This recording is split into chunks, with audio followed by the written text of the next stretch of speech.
정육점의 예수 이승원. 저녁이 오면 정육점은 진열대 사골에 빨간 네온을 켠다. 예수가 사지를 늘어뜨리고 냉동창고 갈고리에 걸려있다. 목자는 피 묻은 앞치마를 두르고 작두를 든다. 창세기 머리, 출애굽기 등심, 사도행전 안심, 시편 갈비, 마태복음 양지, 고린도 도가니, 누가복음 사태, 요한계시록 꼬리, 비만의 신도들이 내는 헌금에 알맞게 일용할 복음을 부위별로 자른다. 반복되는 식탐, 전기톱니는 돌아간다. 어린 양들아, 너희는 집으로 가서 이 지방을 전하여라. 비갯덩어리들이 모여 고기를 굽고 있을 때 예수가 출몰했다. 내장을 들어 축복하고 그들에게 떼어 나누어 주었다. 육식의 향연, 받아 먹어라. 이것은 나의 기름진 몸이다. 소식과 다이어트를 외치는 자들에게 돌을 던져라. 우시장의 손은 성서에 기록된 대로 도살장에서 푸죽간으로 죽음의 길을 가겠지만 채식을 주장한 사람들은 화를 입을 것이다. 심판의 날이 오면 그들도 칼로리를 계산하지 않으리니 육체의 확대, 복부와 둔부를 살찌워라. 네. 이 목차 좀 볼게요. 21세기 새로운 시쓰기. 문명 비판의 정신사적 몸부림이 있고요. 솟구치는 생명력애의 경이 혹은 생태환경시가 있고요. 소시민의 건강한 일상성, 대지적 여성성 혹은 존재적 성찰, 반구조 혹은 탈중심주의. 네, 이번 영상에서 다루게 될 부분입니다. 자, 반구조 혹은 탈중심주의. 이 구조, 반구조, 이렇게 구조를 벗어난다는 건데, 뭐 탈구조라고 해도 되겠네요. 탈중심주의. 중심적 사고관에서 벗어나는 건데, 자, 어떤 것인지 좀 봐요. 현대시의 난해성은 시적 대상과의 거리에서도 나타나지만 보다 근본적인 것은 반구조적이고 탈중심적인 사고에서 비롯된다. 네, 그렇다고 합니다. 반구조적이고 탈중심적인 사고에서 비롯되고 있다. 그렇다라는 사실을 알면, 네, 좀 현대시의 난해성을 다소라도 극복할 수 있겠죠. 3단 구성이나 4단 구성, 3단 구성이 뭐죠? 초장, 중장, 종장처럼 네, 있는 것을 3단 구성이라고 하고요. 4단 구성하면 기승전결이죠. 4단 구성의 체계적인 짜임을 갖고 있을 때, 네, 그러게 구조가 네, 3단 구성, 4단 구성처럼 시가 체계적인 시적 짜임을 가지고 있을 때 우리는 구조적이라는 말을 쓴다라고 합니다. 예를 들어 기승전결, 4단 구조죠. 기승전결 잘 갖춘 작품을 생각해 보자. 이런 작품들은 대개 어떠한 방향으로 끝을 내야 하는가를 시인은 의도하게 된다. 네, 끝을 어떻게 낼지 시인이 의도하고 있으니까 독자도 시인의 의도를 파악할 수가 있게 되죠. 네, 잠시만요.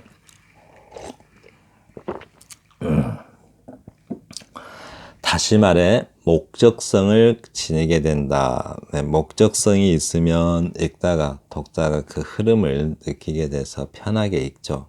네, 그런데 반구조, 탈중심주의적 사고관을 가지고 시를 쓰면은 네, 그런 구조를 가지고 있지 않고 또 의도도 명확히 알 수 없고 또 목적성을 가지고 있지 않기 때문에 이해하기가 어렵습니다. 그러므로 목적성을 가진 작품은 구조적이라고 할 수 있다. 이에 반해 반구조적인 작품은 목적성을 가지지 않는 것이 보편적이다 라고 합니다. 목적성이 없대요. 근데 이제 그 반구조적이다라는 것은 형식적인 구조만 말하는 건 아니죠. 어떤 사고 체계에서도 반구조적이다라고 할 수가 있어요.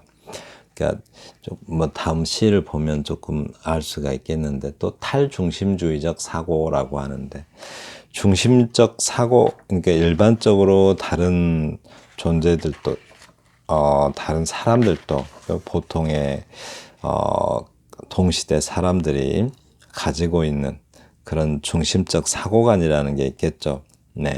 다음 시에서도 나오지만, 예를 들면 기독교적 사고관 하면은 그 기독교적 사고관, 보통의 기독교인들이 예를 들어서 어떤 진리나 또 어떤 신의 섭리, 그 신의 섭리나 또 절대적인 선함이라는 어떤 어떤 중심적 사고관이 있잖아요. 그 중심적 사고관을 와해시키려는 사고관, 이런 것들을 탈중심적 사고관이라고 할 수가 있겠죠. 또 이제 이 시에서는 다음 시에서는 나타나는데, 이 시에서도 정확하게 어떤 서론, 본론, 결론, 혹은 3단 구성, 4단 구성 이런 것 무시하고 쓴 것도 있지만, 특히 그 기독교적 그 중심 사고관, 진리, 신의 섭리, 이러한 개념들을 와해시키려는 사고관이 있어요. 그래서 이러한 태도를 탈중심주의적 사고관이라고 할 수가 있습니다. 읽어보겠습니다.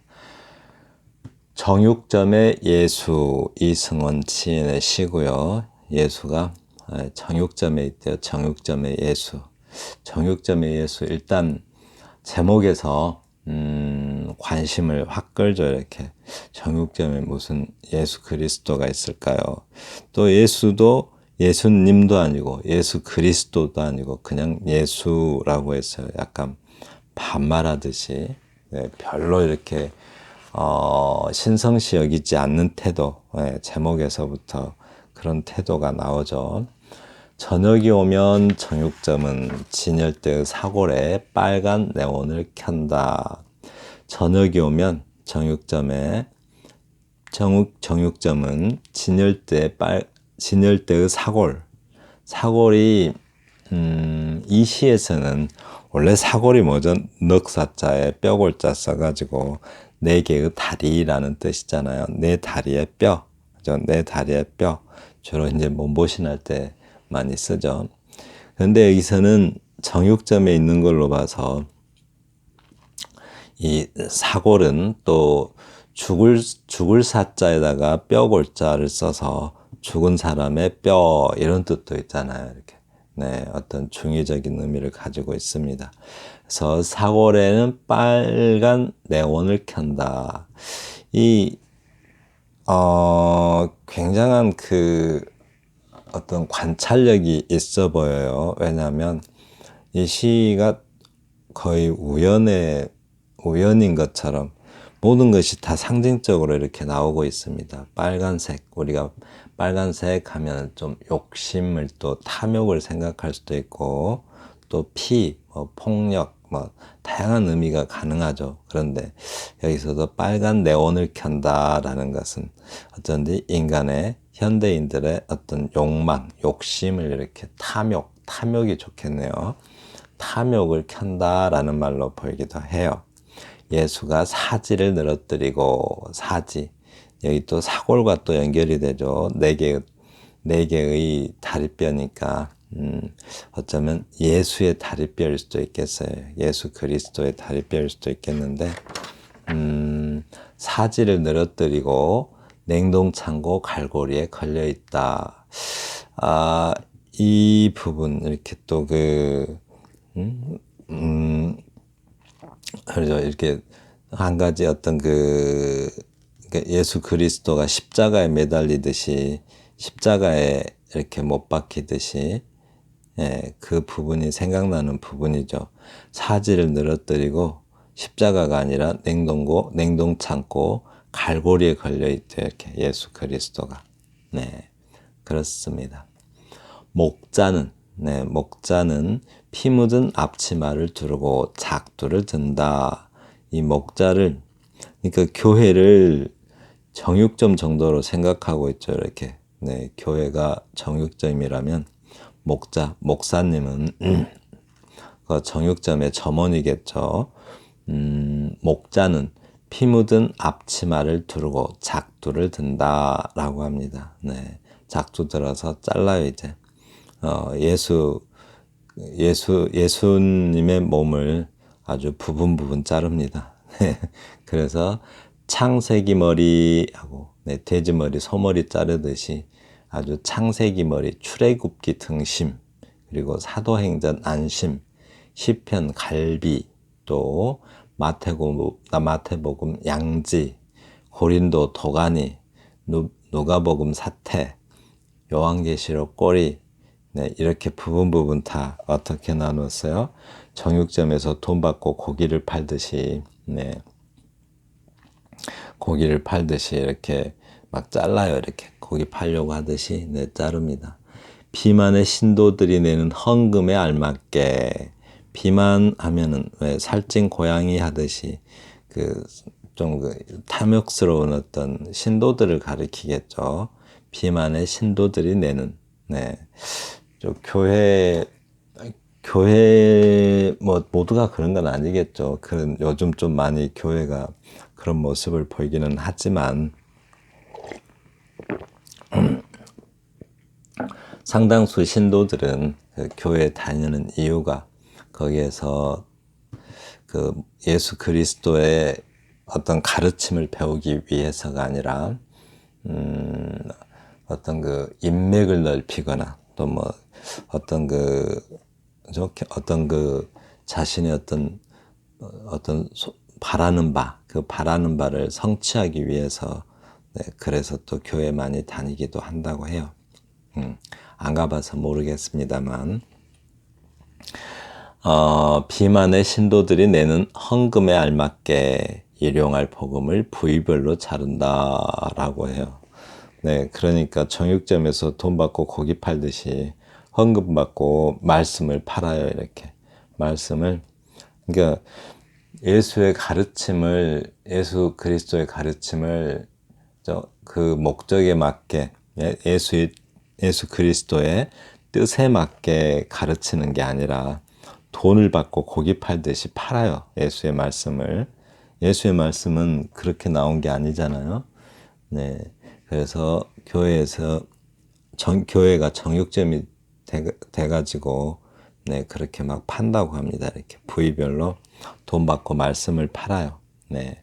그러니까 자본주의적 교회를 풍자하고 있는 거죠. 네, 이렇게 풍자를 하고 있습니다. 반복되는 식탐, 전기톱니는 돌아간다. 어린 양들아, 너희는 집으로 가서 이 지방을 전하여라. 라고 합니다. 이 지방, 네, 지방. 어떤 탐욕을 말하는데 예수 그리스도의 몸을, 여기 보면 좀 더 명확해지죠. 비계 덩어리들이 모여 고기를 굽고 있을 때 예수가 출몰했다. 내장을 들어 축복하고 그들에게 떼어 나누어 주었다. 육식의 향연 받아 먹어라. 이것은 나의 기름진 몸이다. 라고 합니다. 그러니까 탐욕스러운 현대인들이 모여 있는 거죠. 네, 12제자가 모여 있는 게 아니라 탐욕스러운 현대인들이 신도들이죠. 신도들이 모여 있고 그러니까 그 최후의 만찬을 하듯이 꼭 그 모습이죠. 이렇게 최후의 만찬 내장을 들어서 예, 이것이 어디 이렇게 내장을 들어서 이렇게 나누어서 떼어주고 또 육식의 향연을 하듯이 최후의 만찬을 하듯이 받아 먹으라고 해요. 이것이 나의 몸이라고. 근데 실제 그 최후의 만찬에서는 그러니까 떡과 포도주를 나눠주죠. 예수 그리스도가 저 포도주를 나누어 주면서 그 떡은 예수의 네, 살을 의미하고 포도주는 피를 상징하는데, 네, 거기서 이제 유래된 것이 성찬식이라고 하죠. 그것을 성체성사라고 하는 것 같아요. 네, 그래서 그 성찬식이 거기에서 유래됐다고 합니다. 네. 근데 지금 여기에서는 뭐예요? 아주 그 탐욕스러운 신도들에게, 아주 그 뭐 고깃집에서 고기 팔듯이 탐욕을 나눠주고 있어요. 소식과, 소식이 아니고 소식. 그러니까 적게 먹는 거죠. 소식과 다이어트를 외치는 자들에게 돌을 던져라. 그 어디선가 너희 중에 죄 없는 자 이 아이에게 뭐 돌을 던지라라고 하는 표현이 있죠. 네, 그래서 아무도 못 던지죠. 근데 여기서는 소식과 다이어트를 외치는 자들에게 돌을 던지라라고 합니다. 이 표현 참 기가 막힌 표현 같아요. 왜냐하면 그러니까 자본주의 사회에서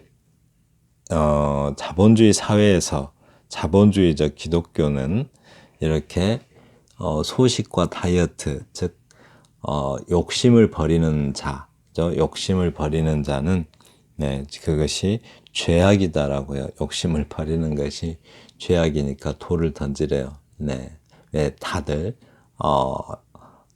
그 탐욕스러운 신자들이니까 네, 그 탐욕스러운 신자들은 죄 짓는 게 아니죠. 당연한 거죠. 왜냐하면 자본주의적 교회에 있으니까 자본주의적 교회의 신도들이니까 탐욕스러운 것은 당연한 것으로 이렇게 표현하고 있습니다. 우시장의 소는 성서에 기록된 대로 도살장에서 푸죽간으로 죽음의 길을 가겠지만 채식을 주장한 사람들은 네, 이렇게 욕심을 버린 자들은 가난한 자들은 그죠? 그러니까 가난한 뭐 그 말이 진짜 성서에 있는지는 모르겠지만 부자가 천당에 가는 것은 낙타가 바늘구멍 껴가기보다 어렵다라고 하듯이 근데 이제 원래는 가난한 자들이 욕심을 버리고 가난한 자들이 천당에 가야 되는데 자본주의 사회에서는 그게 죄니까 어때요? 화를 입을 거래요. 이렇게 화를. 네, 자본주의적 기독교에서는 화를 입을 거라고 합니다. 심판의 날이 오면 그들도 칼로리를 계산하지 않으리니 육체의 확대, 복부와 둔부를 살찌워라 라고 합니다. 이렇게.